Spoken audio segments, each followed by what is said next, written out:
Hello everyone, আসসালামু আলাইকুম। Welcome back to my J cooking channel. আজ আমি আপনাদের সাথে নতুন আরেকটি রেসিপি শেয়ার করব। আপনাদের সাথে কিভাবে খুব সহজভাবে কাঁচাগোল্লা তৈরি করতে পারেন সেই রেসিপি শেয়ার করব।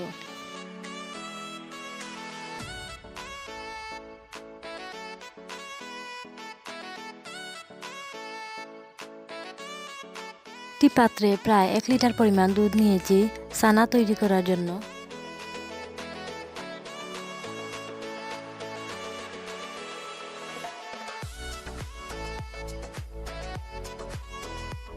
এবার পাত্রটি আমি চুলায় বসিয়ে দেব।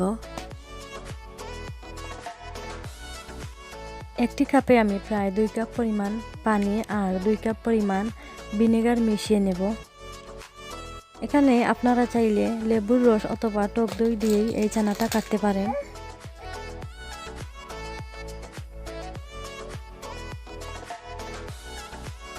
চামচের সাহায্যে ভিনেগার আর পানির মিশ্রণটা নেড়ে দেব।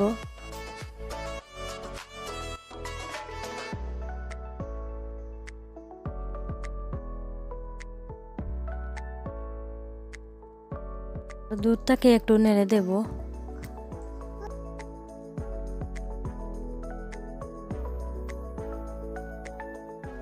দুধটা একবার ফুটে উঠলে এর মধ্যে আমি পানি আর ভিনেগারের মিশ্রণটা দিয়ে দেব।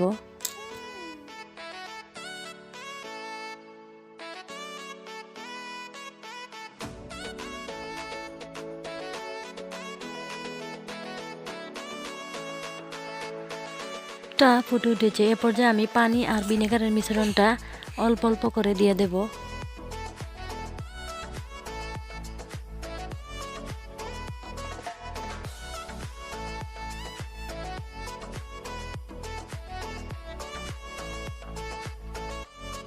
আর হালকা একটু নেড়ে দেব।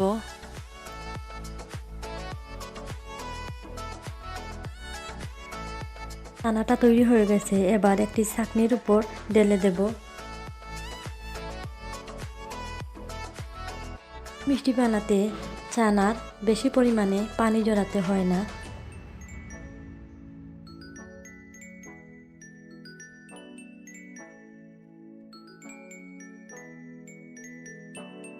এবার আমি নর্মাল পানি দিয়ে ছানাটাকে ধুয়ে নেব। কোনো মিষ্টির জন্য ছানা পারফেক্টভাবে তৈরি করা খুবই জরুরি। অর্ধেক ছানা অন্য একটি পাত্রে তুলে রাখবো।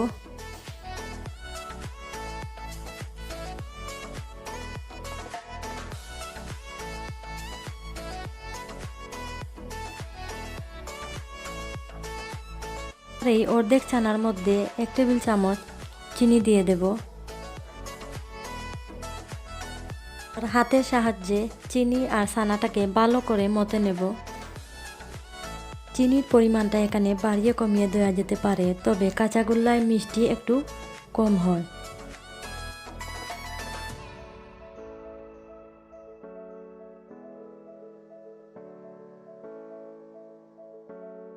গেলে এ পর্যায়ে একটি পাত্রে তুলে চুলায় চলে যাব। এ পর্যায়ে চুলার হিটটা মিডিয়াম থেকে একেবারে লোতে রাখতে হবে। আর চামচের সাহায্যে এভাবে ডলে ডলে একেবারে স্মুথ করে নিতে হবে। আর একটা জিনিস খেয়াল রাখবেন, নরম চানা দিয়ে এই কাঁচাগোল্লাটা অনেক ভালো হয়। ড্রাই বা শুকনা চানা দিয়ে এই কাঁচাগোল্লাটা তেমন একটা ভালো হয় না। এবার এখানে দিয়ে দেব 1/3 কাপ কনডেন্স মিল্ক।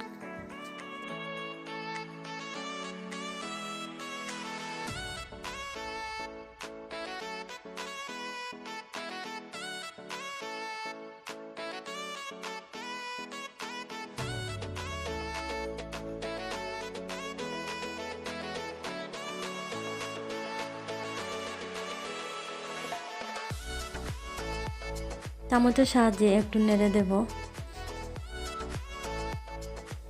এটা দেওয়ার কারণ চানার বাইন্ডিংসটাকে একটু আঠালো করার জন্য।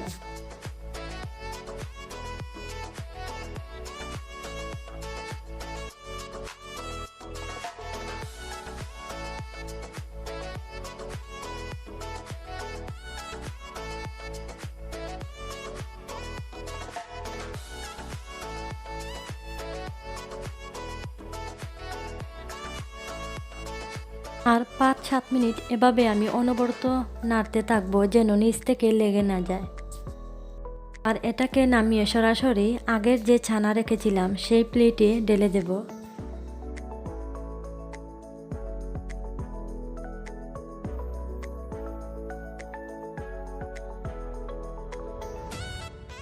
আবারও খুব ভালো করে হাতের সাহায্যে মতে নিতে হবে। কাজটি ছানাটা গরম থাকতেই করতে হবে।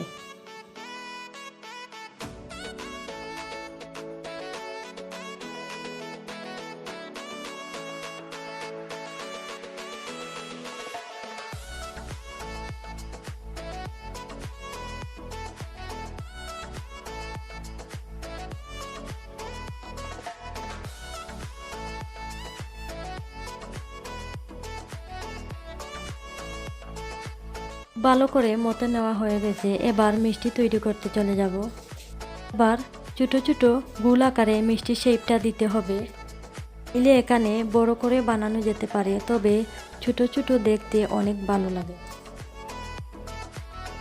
মিষ্টিগুলোকে এবার আমি পাউডার দুধে গড়িয়ে নিচ্ছি। আপনারা চাইলে এখানে মাওয়াতে গড়িয়ে নিতে পারেন। তবেই আমি সবগুলো মিষ্টি তৈরি করে নেব। মিষ্টি বানাতে পারেন না তারাও এই মিষ্টিটা বানাতে পারবেন। রসগোল্লা বানাতে একেবারে সময় কম লাগে। একটি মিষ্টি আমি কেটে দেখাচ্ছি ভিতরটা কেমন হয়েছে। আমার এই রেসিপিটি ভালো লাগে তাহলে অবশ্যই সাবস্ক্রাইব করতে ভুলবেন না।